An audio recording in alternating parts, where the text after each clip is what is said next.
नमस्कार, तुमचा परिचय द्या ना. अंबाजी पांडुरंग मसोडे, राहणार काशेगाव, ओके. तालुका पंढरपूर, जिल्हा ओके, सोलापूर. सोलापूर.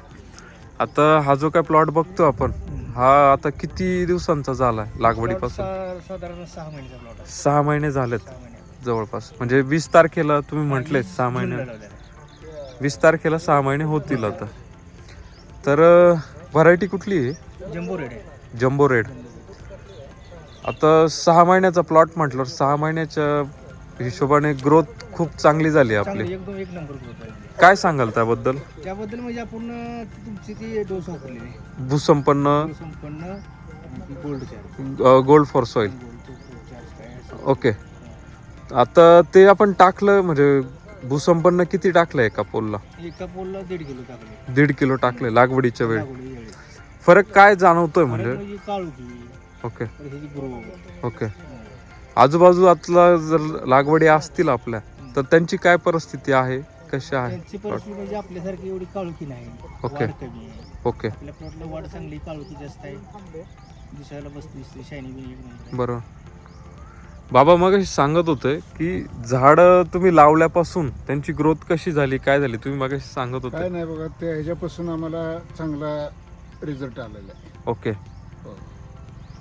तर आता जे काही लागवड आपण केली आहे, एका पोलला आपण जवळपास 4 झाडं समजा आपण लावलेले आहेत. तर हे 4 झाडं तुम्ही ज्यावेळी आणले त्यावेळेस त्यांची कंडिशन काय होती? तुम्ही सांगितलं मुळी धरायला आम्हाला थोडासा वेळ लागला. त्याचं कारण काय होतं? त्याचं कारण म्हणजे काय आहे, पहिल्यांदा आपण हे टाकलं नव्हतं. एक साधारण लावलं तरी 10-15 दिवसापूर्वी. ओके ज्यावेळेस ती वापरली रोप उपसून दिल्यामुळं ओके. रोप त्याने जमिनीत उपसून म्हणजे रोप बॅग मध्ये नव्हते, रोप डायरेक्ट वाफ्यात होते. वाफ्यातून उपटून तुम्ही आणून इथे लावले. लावली. ती मुळी तुटलेली मुळी धरायला जरा थोडा वेळ गेला आपला, 1 महिनाभर. ओके. 1 महिन्यापासून हे चालू झालं फुटायचं, हे व्हायचं 1 महिन्यानंतर. बरोबर आणि ती जर पिशवीतली रोप असती तर 8 दिवसात शेंडा दिसला असता आपल्याला. बरोबर. म्हणजे अजून तरी पण 15 दिवस प्लॉट समजा लेट झाला, सक्सेस झाला असता. लेट झाला, आधी सक्सेस झाला असता. आता जे काही नवीन शेतकरी लागवड करतात तर तुम्ही त्यांना काय सल्ला द्याल? काय नाही, चांगला ही तुमचे काळे डोस जे आहे ना, काय हा गोल्ड फॉर सॉइल असेल किंवा भूसंपन्न असेल, संपन्न आणि ती केंड हा गोल्ड फॉर सॉइल लिक्विड. ही जर वापरली रेग्युलर असेल तर चांगला आहे. ओके अगदी कमी खर्चाचा रिझल्ट चांगला आहे, ओके. व्यवस्थित आहे. आता तुम्ही द्राक्षासाठी पण यूज करताय. 3 वर्षापासून आम्ही द्राक्षाला वापरतोय आपण. ओके. द्राक्षाला काय फरक जाणवतोय तुम्हाला? द्राक्षाला पण फरक चांगला आहे. असाच साईज बीज फुगवण त्या सर्व गोष्टी. पहिले असं फूट चालत नव्हते आमची, आता फूट असं झाकळतंय सगळं ओके. चांगलं. म्हणजे द्राक्ष म्हणजे आपल्याला- कॅनोपी पण चांगली राहते, सनबर्निंगचा जो काही त्रास आहे तो होत नाही. आणि बाग छटणीपर्यंत शेवटपर्यंत पान टिकलं जाते, पान चांगलं राहतं शेवटपर्यंत. टिकतंय. शेवटी अन्न बनवण्याचं काम पानच करतं. आता याच्यात पण जो काय विषय आपला झाला की याच्यात पण सनबर्निंगचा खूप मोठा प्रॉब्लेम येतो आणि मार्च एप्रिल मध्ये तर खूप जास्त प्रमाणात येतो, मे पर्यंत. तर मग त्यावेळी प्रत्येक शेतकऱ्याला हाच सल्ला आहे की जेणेकरून तुमची ही जी काय कांडे आहेत हे मॅच्युअर कसे करून घेता येतील, हे पोपटी कलरचे हिरव्या कलरमध्ये कन्वर्ट कसे करता येतील, म्हणजे त्याला प्रॉपर मॅच्युर निब्बर कसं होईल, मॅच्युरिटी कशी येईल, याच्यावर शेतकऱ्यांनी थोडक्यात लक्ष द्यायला पाहिजे. ओके सर, धन्यवाद. नमस्कार. तुमचं नाव आणि पत्ता सांगा ना. गणेश सुखदेव गोडसे, राहणार कासेगाव, तालुका पंढरपूर, जिल्हा सोलापूर. ओके. आता हा जो काही प्लॉट आपण बघतोय ड्रॅगनचा, तर लागवडीला किती दिवस झालेत आपण याला? 20 जूनची लागवड आहे. 20 जूनची. ओके. म्हणजे साहेबांची आणि तुमची सोबतचीच लागवड आहे. बरोबर. बाबाई पण दिसतात. तर आता याच्यात फरक काय जाणवलाय तुम्हाला? म्हणजे जी काही लागवड केली आपण त्याच्यामध्ये ग्रोथ कशी वाटते किंवा काय बाकीच्या गोष्टी कशा वाटतात? छान आहे गोड, चांगली आहे ना. तर आता याला काय काय वापरलंय आपण? भूसंपन्न हे झाडाला 2 किलो, म्हणजे एका पोलला 2 किलो टाकलंय एका पोलला 2 किलो, आणि दर 8 दिवसाला गोल्ड फॉर सॉइल किती देत आहे? 1 लिटर. 1 लिटर देत आहे. त्याने काय जाणवतं काय नेमकं? झाडाला काळुकी राहते आणि जरा फास्ट वाढल्याने वाटतंय. ओके. आता मगाशी फोटो दाखवला दादांनी, ती 5 महिने अगोदरची लागवड होती, अगोदरची लागवड त्या लागवडीचं काय वैशिष्ट्य म्हणजे काय जाणवलं तुम्हाला? त्यांनी डोस वापरला नव्हता ओके आणि आम्ही हे डोस वापरल्यामुळे आमच्या झाडाची वाढ फास्ट आहे. ओके.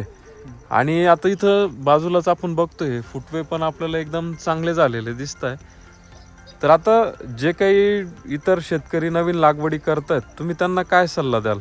ही औषध डोस वापरावी. ओके. आणि आता पुढेच आपण ते 2 झाडं पाहिले, त्या 2 झाडांचं एकदा सांगाल? मी ते बॅकग्राऊंडला टाकून देतो. हो काय त्या 2 झाडांचं वेगळंपणा काय आहे? ती पिशवीतलं रोप आहे. पिशवीत तयार केलेलं होतं आम्ही. ओके. तयार त्यामुळे त्याची काय वाढ फुटली गेली नाही, अच्छा. ते डायरेक्टच गेलं वर. आणि त्याची ग्रोथ कशी झालेली आहे?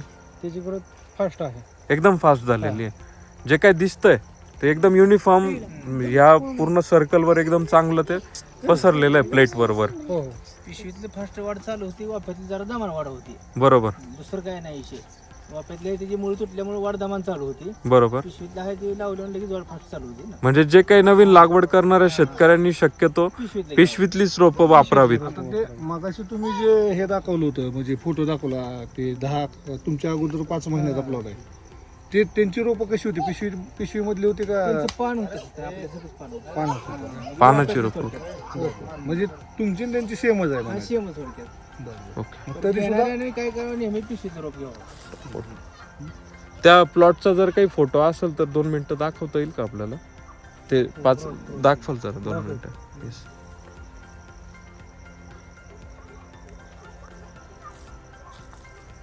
हा फोटो येतो म्हणजे आपल्या आधीची 5 महिन्याची लागवड आहे. हो. त्यांची ग्रोथ पण म्हणजे आता ज्या कंडिशनला आपला प्लॉट आहे त्या कंडिशन पेक्षाही पण पाठीमागे दिसतोय. नक्कीच. आता जे काही नवीन शेतकरी लागवड करताय तुम्ही त्यांना काय सांगाल? हे बोन संपन्नाचे डोस वापरावे. भूसंपन्नाचं. आणि आता कसं आहे, मगाशी पण मी त्या प्लॉटमध्ये ती गोष्ट सांगितलीच की हे जे काही नवीन फुटवे जे होत आहेत, जो काही असा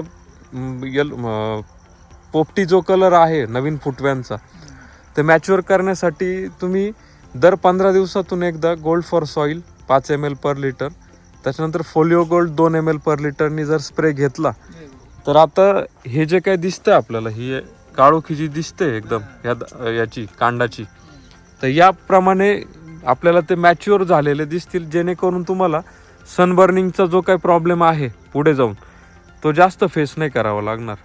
याच्यामध्ये मेन प्रॉब्लेम तोच येतो की वॉटर सूटचे जे काही तुमचे कांडे आहेत ते बऱ्यापैकी सनबर्निंगनी पिवळे पडतात आणि ते पिवळे पडल्यानंतर बुरशीलाही पण ते बळी जातात, नंतर सडतात. त्याच्यामुळे जितकं तुम्हाला हे मॅच्युअर करून घेता येतील तितके मॅच्युअर करून घेतलेले कधी पण चांगलं राहील. ओके सर, धन्यवाद. ते